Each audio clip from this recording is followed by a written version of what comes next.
वन्दे पुरुषोत्तमम्।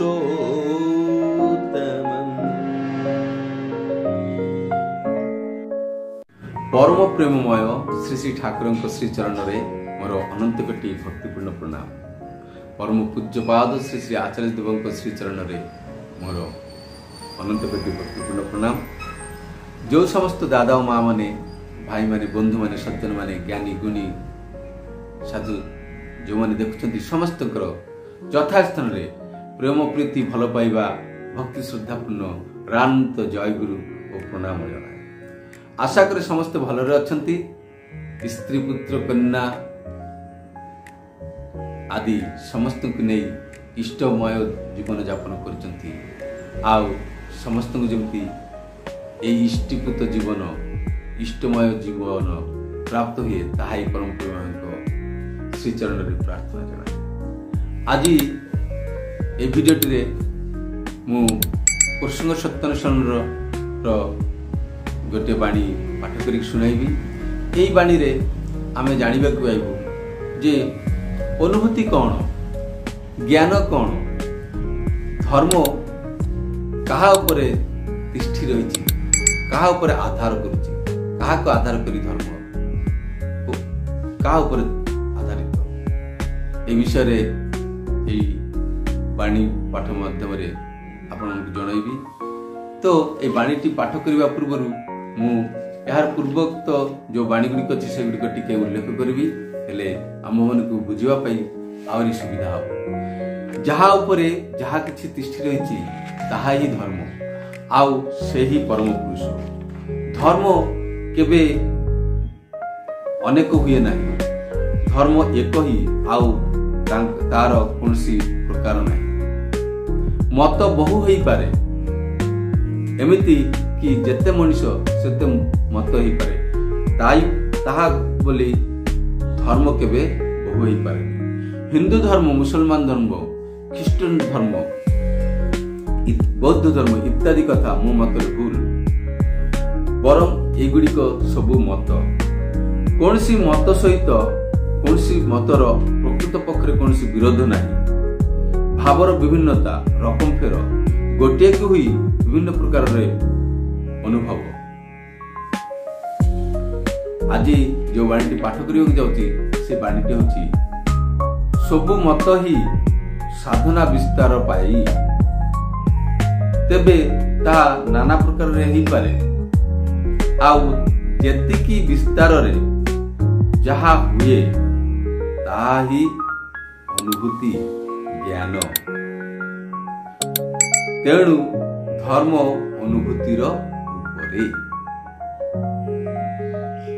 श्री श्री बरदा कहउछंती जेमिति किए शांत, किए वात्सल्य, किए दास्य एमिति भाव नहीं आराधना करती। तुमे जो भाव था ना कहीं असल कथा अनुराग सेटा ही अनुरागटा थिले ही हेला। अरुंदा मत संपर्क रे कौन बुझाए? धर्म अनुभूतिर उपरे किपरि? श्री श्री बरदा अनुभूति माने करिकी बा करिबा परे हेबा। आमे जहा करूचु से हिसाब रे होउचु। जेपरि आमे पाठ पढ़ु पढ़ु एतिकी अधिकार से पाठ पर आछि जे आमे जने टीचर होउचु, जने लेक्चरर होउचु। एमिति इष्ट कर्म करू करू आमे से कर्मर उपरे आमर अधिकार जन्मी जाए, अभ्यस्त हो जाऊ, आमर चरित्र रे ताहा चरित्रगत हो जाए। तेणु अनुभूति अर्थ है करिबा परे हेबा, करिबा परे जहा हुए हो आमे सेटा ही अनुभूति। जे जहा करंती करिबा परे तांकर अनुभूति हुए। जहार मत जहा अनुसारे जी जहा ताहा अनुसारे अस्तित्व समस्तकर अच्छी। आ अस्तित्व थिले पुणी वृद्धि पाइबार प्रश्न आसे। अर्थ आमे विभिन्न प्रकार तथ्य बा जदि आमे देखा जाए देखा मिले किए हुए तो इंजीनियरिंग पढ़ी, किए सॉफ्टवेयर इंजीनियर, किए हार्डवेयर इंजीनियर, किए सिविल इंजीनियर, आउरी किए मेकानिकल इंजीनियर, एमती बहुत पाठ अच्छी, किए डॉक्टर। जिते बेले से पाठ पढ़ती सेते बेले पर्यंत तांकर अनुभूति बा अनुभव सेतेटा हुए ना, जिते समय पर्यंत से न करती। तेणु करिबा परे से माने जन जन डॉक्टर इंजीनियर करती। आउ आमे जो विद्याटा थियोरेटिकली जानिचु सेटा को जते समय पर्यंत आमे प्रैक्टिकली न करि परचु सेते समय पर्यंत आमर प्रकृत एक्सपीरियंस हुए ना, अनुभव। तेणु करिबा परे ही आमर अनुभूति होछि। आउ ए अनुभूति ही ज्ञान। अनुभूति द्वारा जहाँ जाना जाए ताहा ही ज्ञान, जानिबा को ही वेद कहती। आउ आमे जहाँ जानिचु आमर जहाँ अनुभव अनुभूति बा अनुभव होची सेगुड़ा किपरि होची करी करी के होची।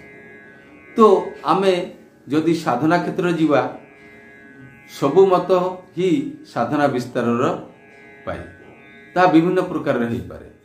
से प्रकारटा किपरि कहले ना वात्सल्य, प्रेम, शांत, दास्य भाव एमती विभिन्न प्रकार भाव आम आराधना करू। किंतु यार मूल रे कौन अच्छी? यार मूल रे होची अनुराग, भक्ति, निष्ठा। ये सब गुड़िक नथिले आमर साधनार उन्नति लाभ हेले ये अनुरागर सहित जितेबाला आम इष्टंक आदेश निर्देश पालन करी चलू सेतेबेले आमर अनुभूति हुए। आमर भितरे आम जीवन रे आमर चरित्र रे तांकु विस्तार करू, तांकु विस्तार काहाकू से इष्टंकु आदर्शंकु आम भितर विस्तार करू। आउ जतिकी विस्तार हुए सेतिकी होची आमर अनुभूति। आउ सेतिकी ही होची ए अनुभूतिटा ही ज्ञान। तेणु धर्म कोठी तिष्ठिछि आम भितरे जतिकी विस्तार होची, आमर जतिकी अनुभूति होची, अनुभव करछु आमे, एक्सपीरियंस होची, अर्थात आमे जेतेटा करूछु साधना, तपस्या, कर्म जहाँ भी कहू आमे जेते करी करी चलुछु सेते आमर अनुभूति बढ़ुछि। आ अनुभूतिटा ही ज्ञान। तेणु धर्म मध्य एही अनुभूति उपरे ठाकुर कहते धर्मटा अनुभूति उपरे। तेणु धर्म अनुभूतिर अर्थात धर्मर आधार होची अनुभूति। आ अनुभूति अर्थ करिबा, करिबा परे हेबा, पाइबा। ठीक अछि, आजिर पाठ एठी शेष करुछि। आशा करुछि समस्त को भल लागिथिबो। जदि कोठी असमंजस्य किछि लागे निश्चित भाव कहिबे, किए कोठरू देखुचंती सुनुचंती जदि जणैबे मु निजकु धन्य मन करिवि एवं मोर वीडियो बनाइबार सार्थकता बुझी पारिबि। जहाँ समस्ते आज भिडियोटी मु पर्यंत शेष करुच्ची।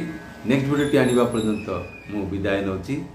समस्ते भल रहिबे, शांति रहिबे, स्वस्थ रहिबे, परम प्रेममय को मथारे नहीं चलिबे, इष्टमय होई यह प्रार्थना करी मु मोर भिडियोटी शेष करी। जय गुरु, वंदे पुरुषोत्तम।